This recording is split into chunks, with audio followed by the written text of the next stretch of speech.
بسم اللہ الرحمن الرحیم۔ اگلا جو ہمارا پیج ہے وہ 69۔ ہم پڑھ رہے تھے قیام پاکستان کے بعد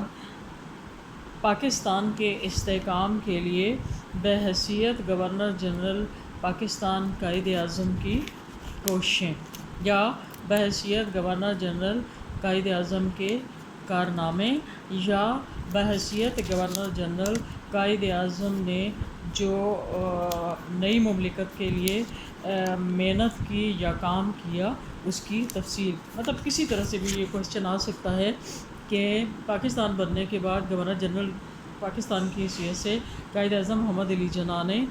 1 سال کے مختصر عرصے میں کیا کیا کارنامے سر انجام دیے۔ تو اس سلسلے میں ہم نے پچھلے لیکچر میں سٹارٹ کیا تھا۔ اس کا اگلا پوائنٹ ہے عبوری دستور۔ تو کوئی بھی حکومت جو ہے وہ بغیر دستور کے یا آئین کے یا قانون کے تو کبھی کام نہیں کر سکتی۔ اس کو چلانے کے لیے آئین یا قانون کی بہت ضرورت ہوتی ہے۔ تو آئین ساز اسمبلی پاکستان نے 11 اگست سے 14 اگست کے اجلاس میں قائد اعظم محمد علی جناح کو اسمبلی کا صدر اور مولوی تمیز الدین کو اسپیکر منتخب کیا، اور قائد اعظم نے بحیثیت گورنر جنرل یہ اعلان کیا کہ وہاں پر جو آئین ہے گورنمنٹ آف انڈیا ایکٹ 1935 کا آئین، اس میں تھوڑی سی ترامیم کر کے اس کو پاکستان کے لیے عبوری آئین کے طور پر استعمال کیا جائے گا، اور بعد میں پاکستان کا آئین جو ہے وہ دستور ساز اسمبلی بنائے گی جو اسلامی جمہوری اصولوں کا آئینہ دار ہوگا۔ اگلا پوائنٹ ہے جی تمام اقوام کی مکمل آزادی، تمام اقوام کو مکمل مذہبی آزادی۔ ٹھیک ہے، تو قائد اعظم نے گورنر جنرل بننے کے بعد جو پہلی تقریر کی اس میں سب سے پہلے آپ نے یہ کہا کہ پاکستان کی مملکت پاکستان کے اندر جتنی بھی اقوام ہیں وہ مذہبی طور پر آزاد ہوں گی، اور ان کو اپنے مذہب کے مطابق قوانین کے تحت آئین کے اندر رہتے ہوئے اپنے عبادات اور اپنے معاملات کی مکمل آزادی ہوگی، اس طرح سے کہ یہ والا جو ملک کا آئین ہے وہ وائیولیٹ نہ ہو۔ تو قائد اعظم نے کیا فرمایا کہ آپ آزاد ہیں۔ ایک تقریر میں انہوں نے فرمایا، جو پہلی تقریر تھی صدارتی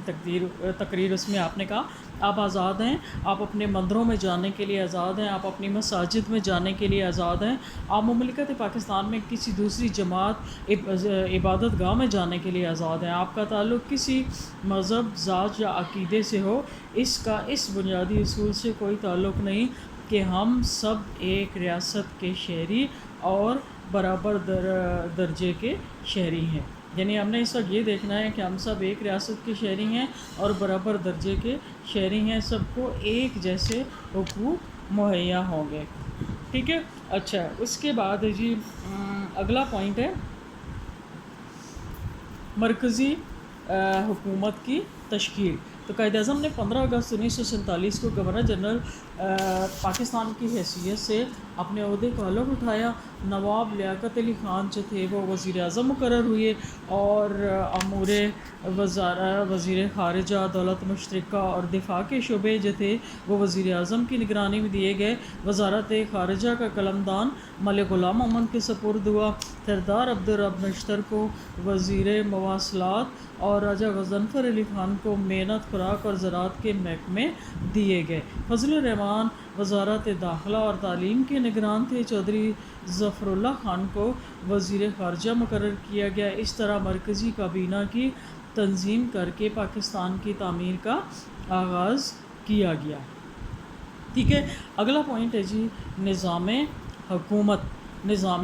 کی۔ تحریک پاکستان میں نظریہ اسلام ایک سیاسی نعرہ نہیں تھا، بلکہ قائد اعظم اس پر غیر متزلزل یقین رکھتے تھے، اور یہی وہ بنیاد تھی کہ جس کی بنیاد پر یہی وہ اساس تھی جس کی بنا پر پاکستان حاصل کیا گیا، اور مسلمانان ہند کے دلوں کی یہ دھڑکن بھی تھا۔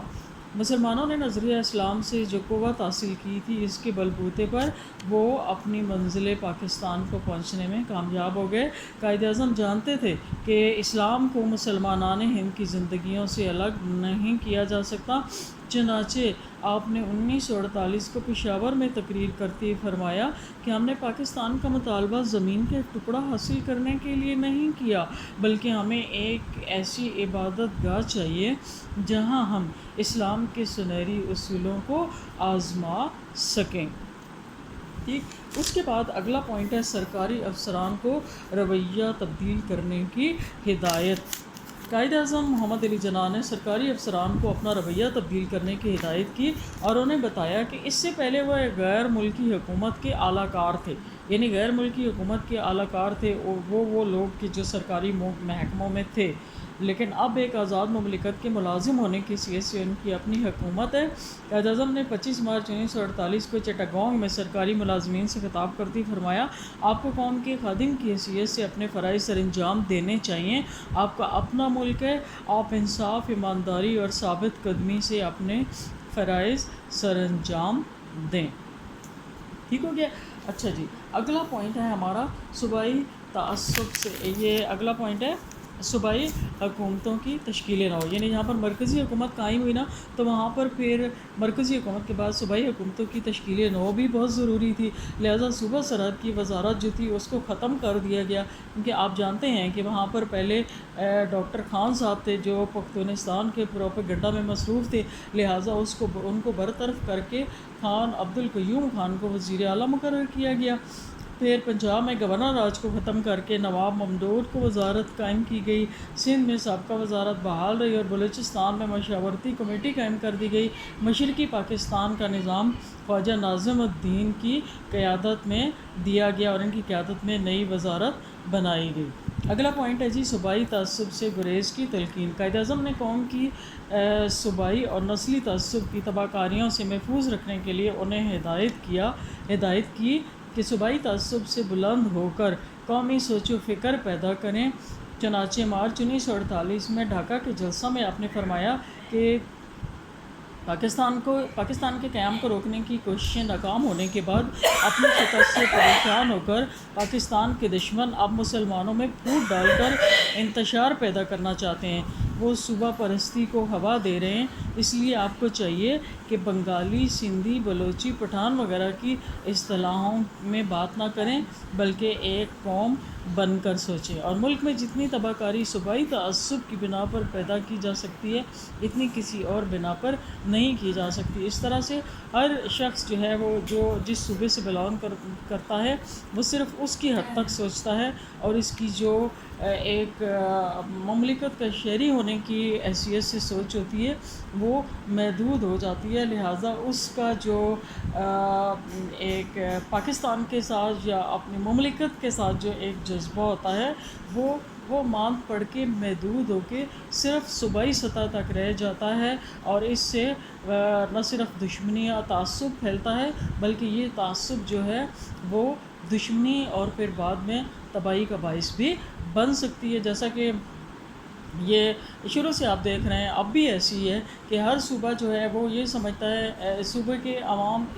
بعض عوام اس طرح سے باتیں کرتے ہیں کہ جیسے ہر کوئی چاہتا ہے خدا نہ خواستہ کہ ان کا صوبہ ایک الگ ملک بن جائے اور ان کا دوسرے صوبے کے ساتھ کوئی تعلق نہیں ہے۔ تو اس طرح کی ہوا کریٹ کرنے والے لوگوں کو ڈسکریج کرنا چاہیے، ہمیں مکمل طور پر پوری مملکت کے بارے میں سوچنا چاہیے، بلکہ بحیثیت مسلمان ہمیں تو عالمگیر جو ہے وہ اسلام کے بارے میں، اسلامی مملکت کے بارے میں سوچنا چاہیے۔ ہمارے نبی کریم صلی اللہ علیہ وسلم نے اور پھر ہمارے جو عقل مند قسم کے قائدین تھے انہوں نے تو یہی ہمیں بتایا تھا، جیسے علامہ اقبال کا شعر تھا نا کہ ایک مسلم حرم کی پاسبانی کے لیے نیل کے ساحل سے لے کر تاب خاکے کا شگر۔ تو اب کیونکہ مسلمانوں کا یہ رویہ ہے کہ وہ اپنے ملک میں رہ کر بھی اپنے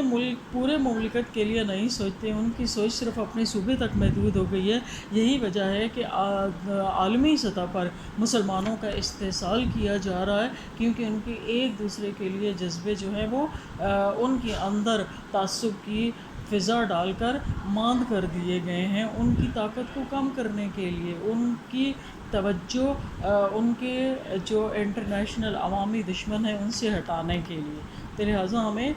بحیثیت مسلمان، بحیثیت پاکستانی سوچنا چاہیے اور بحیثیت مسلمان سوچنا چاہیے۔